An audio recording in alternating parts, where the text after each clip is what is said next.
ప్రియమైన దేవుని పిల్లలారా, ప్రభువైన యేసుక్రీస్తు వారి పేరట మీ అందరికీ వందనాలు. ప్రభువు పేరట మీ అందరికీ శుభములు, దీవెనలు కలుగునుగాక. ఈ ఉదయకాలం పరిశుద్ధ గ్రంథము నుండి దేవుని వాక్యాన్ని చదువుకుందాం. సామెతల గ్రంథము 3వ అధ్యాయము 33వ వచనాన్ని చదువుకుందాం. నీతిమంతుల నివాస స్థలమును ఆయన ఆశీర్వదించును. దేవుడు తన మాటలు మనందరి కొరకు దీవించునుగాక. ఆమేన్. ప్రియమైన దేవుని పిల్లలారా, అతడు దేవుని యందు భయభక్తులు కలవాడు కాబట్టి దేవుని కాపుదల క్రింద ఉంటాడు.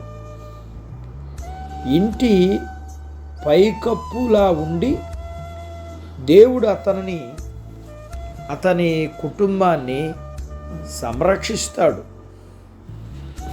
అతని ఇల్లు ఒక ప్రేమా నిలయం, అది ఒక పరిశుద్ధ శిక్షణశాల, పరలోకపు వెలుగునిచ్చే స్థలం. అది ఆ ఇంటిలో కుటుంబ ప్రార్థన ఉంటుంది. ప్రతిరోజు ఆ కుటుంబం మధ్య దేవుని నామం ఘనపరచబడుతుంది.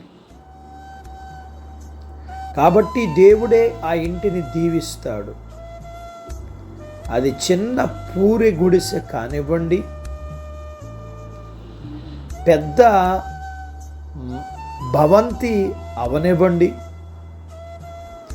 దాని పరిమాణం బట్టి కాదు కానీ అందులో నివసించే వారి భక్తిగల ప్రవర్తన బట్టి దేవుని ఆశీర్వాదం ఆ ఇంటి మీదకి వస్తుంది.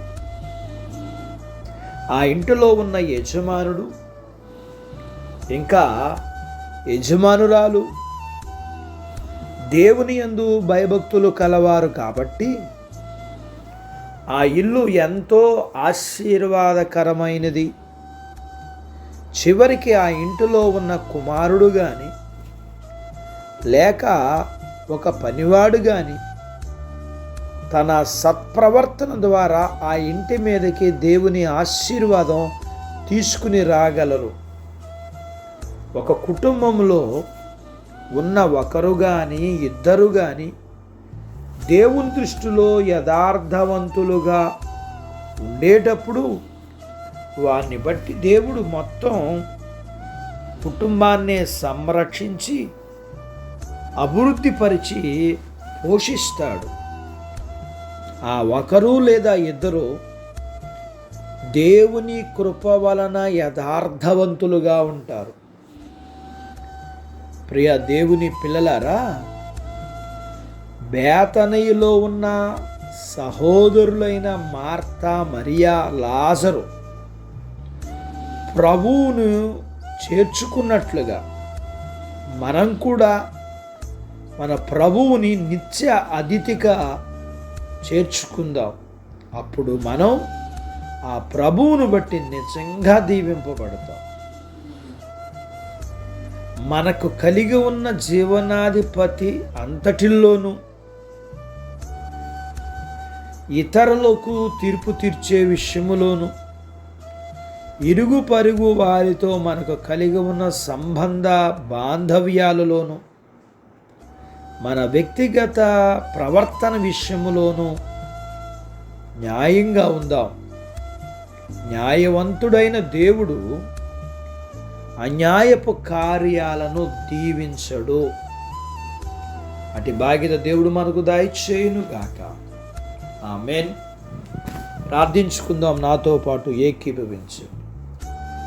మమ్మల్ని మిక్కిలిగా ప్రేమించిన మా ప్రియ పరలోకపు తండ్రి, మీ పరిశుద్ధ నామమును బట్టి మీకు వందనాలు. ఈ ఉదయకాలం మీ పాదాల దగ్గర మీ లేఖనాన్ని మేము నేర్చుకోవడానికి సహాయం చేశారు. నేర్చుకున్న లేఖనపు సత్య ప్రకారం మేము మా ఇంటి వారము దీవింపబడినట్లుగా, యెహోషువ అన్నట్లుగా మీరు ఎవరెవరిని సేవించినా నేను నా ఇంటి వారము యెహోవాను సేవించదమన్నట్లుగా మేము మా ఇంటి వారు మీ కొరకు జీవించేవారుగా, మీ కొరకు బ్రతికేవారుగా, మీ యందు భయభక్తులు కలిగిన వారుగా, మీ దీవెన మా మీద, మా కుటుంబాల మీద, మా కలిగినంతటి మీద కలిగి న్యాయవంతుడైన దేవుని అయిన నీ చేత మేము దీవెనలు పొందుకోవడానికి, ఎట్టి విషయంలో అన్యాయంగా మేము ఉండకుండా అన్ని విషయాల్లో న్యాయంగా నడుచుకున్నటయు, ప్రేమ కలిగి ఉన్నటయు, దీన మనసు కలిగి ఉన్నటయు, ఇది మీరు మమ్మల్ని అడుగుచుండగా మేము చేయగలుగుటకు సహాయం చేయమని, మీ పిల్లలను దీవించమని, చిన్న బిడ్డలను, యవనస్తులను, వృద్ధులను, స్త్రీలను, పురుషుల్ని దీవించమని, వారి చదువులు, ఆరోగ్యాలు, ఉద్యోగ ప్రయత్నాల్లో విజయాలు, ఉద్యోగాలలో ప్రమోషన్స్, చేతి పనులు, వ్యాపారాలు, పొలాలు, పశువుల్ని దీవించమని, వివాహాలు కాని వారికి అవుటకి, గర్భము లేకున్న వారికి ఇమ్మని, గర్భఫలములు ఇచ్చిన వారికి సుఖమైన ప్రసూతులు ఇమ్మని, ప్రసూతైన వారికి ఆరోగ్యాలు ఇమ్మని, మీ పిల్లల అవసరాలు, సమస్యలు, బలహీనతలు, రుణాలు నుంచి విడిపించి మీ పిల్లలను దీవించాలని యేసు ప్రభు వారి పేరట స్తుతించి ప్రార్థించి అడిగినవన్నీ పొందుకుని ఉన్నాము తండ్రి. ఆమెన్. దేవుడు మిమ్మల్ని దీవించునుగాక. ఆమెన్.